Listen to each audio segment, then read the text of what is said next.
canceled their favorite perk unless they get in line. The Obamacare debacle sent shockwaves through Washington, D.C. Chuck Schumer's celebrating and the GOP is having a pity party.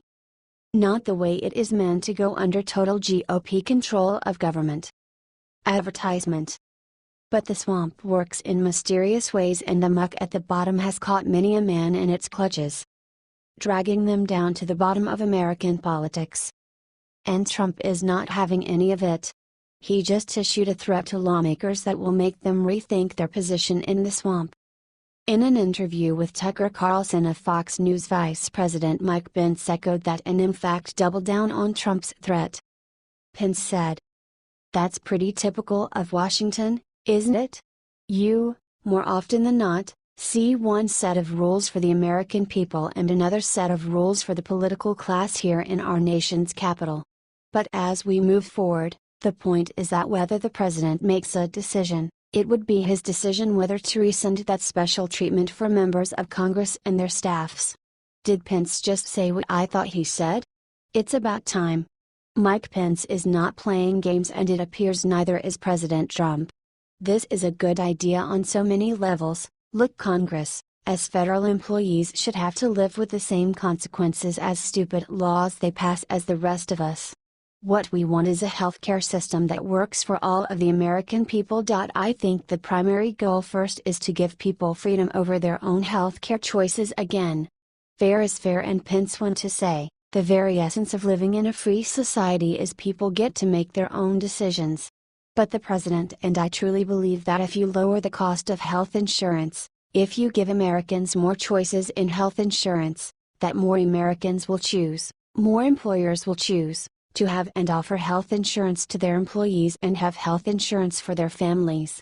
And if you make Congress live with their decision, we will without a doubt get better laws coming from the swamp. Advertisement. Share this if you agree with Mike Pence and President Trump that the swamp is out of luck unless they get with the program.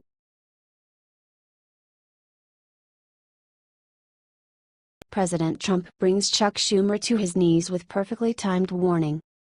For 7 years American people suffered from the illness called Obamacare. The politicians ignored their cry for help and did not repeal this awful issue. They failed the people, failed the American nation, and failed the president.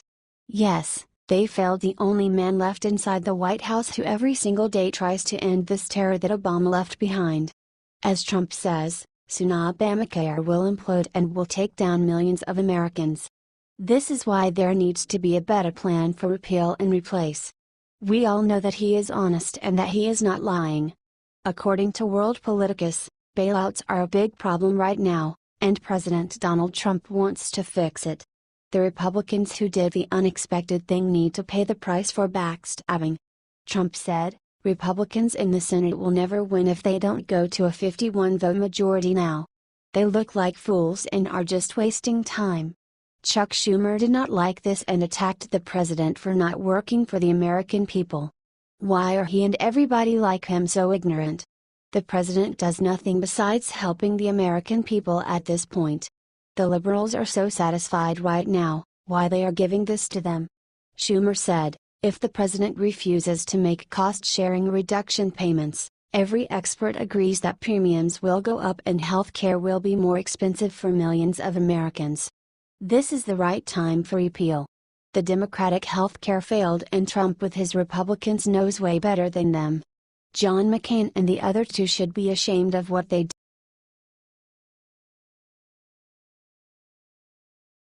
Crying Chuck Schumer is weeping like baby over Trump's latest viral tweet. Obamacare made a mess out of this nation like never before. The president is getting publicly shamed for his opinion. The liberals hate on Trump so much that they berate every single American by siding together not to repeal Obamacare. For 7 years the American people were the ones who suffered and even died thanks to Obamacare. The senators are ignoring this fact, and Senate Minority Leader Charles Schumer, DN.Y, on Saturday said that President Trump should start acting presidential, ignoring the fact that he is acting this way since taking office. He took to Twitter to share his opinion, reports The Hill. This comes after President Trump publicly said that he is going to end the payments, known as cost-sharing reduction, CSR, payments due to the fail of Senate GOP efforts this week to repeal and replace Obamacare. Trump said after 7 years of talking repeal and replace, the people of our great country are still being forced to live with imploding Obamacare. By adding if a new healthcare bill is not approved quickly, bailouts for insurance companies and bailouts for members of Congress will end very soon.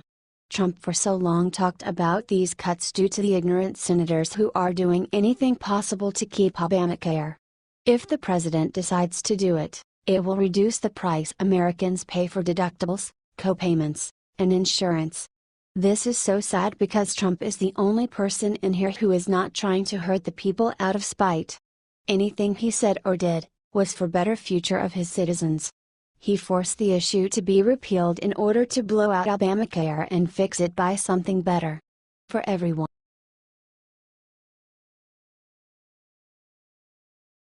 Finally, the results are in from North Carolina's law to drug test welfare recipients. North Carolina has finally released the results from their first round of drug testing for welfare recipients, and the results are shocking the nation. This was a pilot program and is not instituted statewide yet. More than 7,600 people applied for the Work First program. Of the people tested for drugs, and not all were tested, it was not mandatory testing, just a pilot program to see if it's necessary. Advertisement: out of the small sample, almost 25% of the welfare recipients tested positive for drugs. And yes, they lost their benefits. So state and national average for drug use by its population is 8%. So these programs works, as we can all see, and should be implemented where needed. Also, take a look at what Alabama did to their welfare rolls by making one small change to how they hand out welfare. According to the Alabama Department of Human Resources, certain Alabama counties saw an 85% decrease in food stamp recipients after work requirements were put in place on January 1st.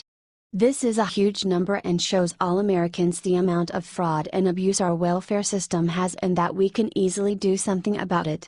We need to take common sense approaches to fixing this bankrupt system that hurts more than just our pocketbook.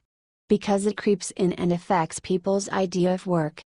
As Alt.com reports, on January 1, 2017, there were 13,663 able-bodied adults without dependents receiving food stamps statewide. That number dropped to 7,483 by May 1, 2017. The 13 counties that implemented the work requirement had 5,538 adults ages 18-50 without dependents receiving food stamps as of January 1, 2017. That number dropped 85% to 831 by May 1, 2017. Based on the trend, the number of able-bodied adults without dependents recipients for SNAP benefits is expected to continue to decline statewide and in the formerly 13 exempted counties, said Alabama DHR spokesperson John Hardy. Look, this obviously works and we need to implement this nationwide immediately. True. The Republicans and the Trump administration want to empower the states to come up with their own fixes to end the abuse, and they should. But when a state program works as good as this one does, we should not be afraid to take the good ideas national and ask the federal government to mandate these changes in order to keep receiving federal aid. Taken as a whole, whether it be food stamp abuse or able-bodied adults gaming the Social Security disability system, like Jesse Jackson Jr. did, we need to fix the system before we go broke. Americans are generous, but when we see immigrants defrauding welfare and Americans who can make more money not working than working, we have reached a point that is unsustainable. If you can make more money or enough money not working, why would anyone work? We are not asking too much to have people work or volunteer in order to get welfare. Because we can see with Alabama, the system is endemic with abuse. Advertisement: do you think we should make all welfare recipients work and drug test them? Share if you agree.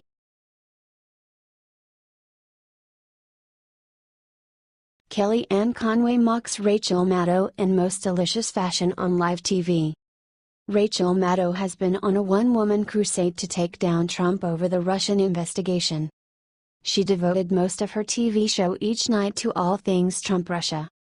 Advertisement: She conspired with the conspiracy theorists and together their unproven claims did something wonderful for Rachel Maddow.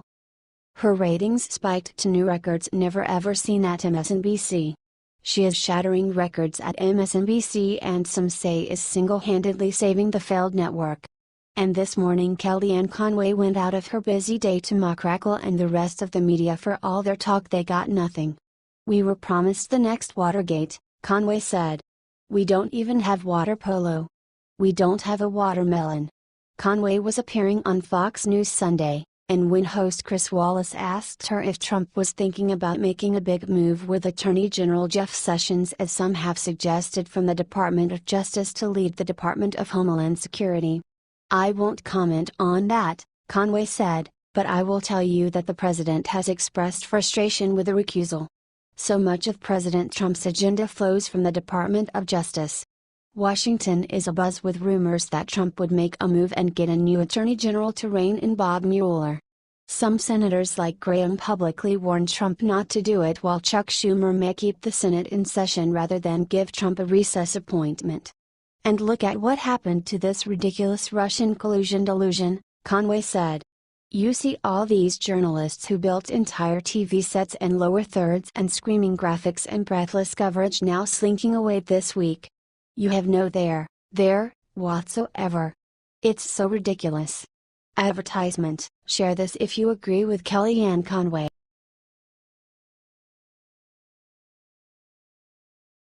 Trump rips up expensive Obama program and American seniors win big. Another day another Obama-era regulation turned expensive debacle ripped apart by President Trump.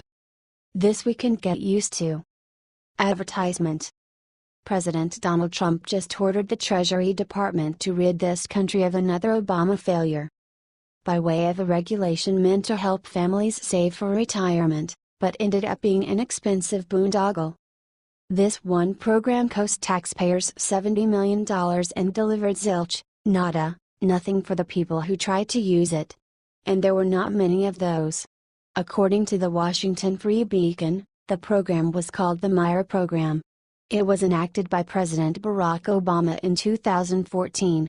Obama promised the program would help millions, but true to form it was a dud with only 20,000 signing up within the first 2 years.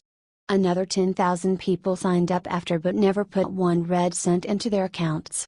Taxpayers, however, including the kind of retired people the program was supposed to help, were on the hook for the failure. "We paid out over $70 million to keep the program running, which included staff, office, computer servers etc. As with any government bureaucracy, that waste would grow and grow, but thankfully Trump stepped in and ended it." U.S. Treasurer Vito Carranza said as critics whined about the shuttering the program, "Unfortunately, there has been very little demand for the program, and the cost to taxpayers cannot be justified by the assets in the program." MarketWatch, a leading financial news publisher, said the retirement savings program a good idea with terrible execution. Like all things liberals do, they actually start with good intentions but end in disaster because they simply cannot execute in the real world. Steve Minkwolf, an expert financial planner, summed it up perfectly by saying the programs in the private sector do the job better at a fraction of the cost, so why was Obama meddling? Advertisement: share this if you are so very glad Trump is in office.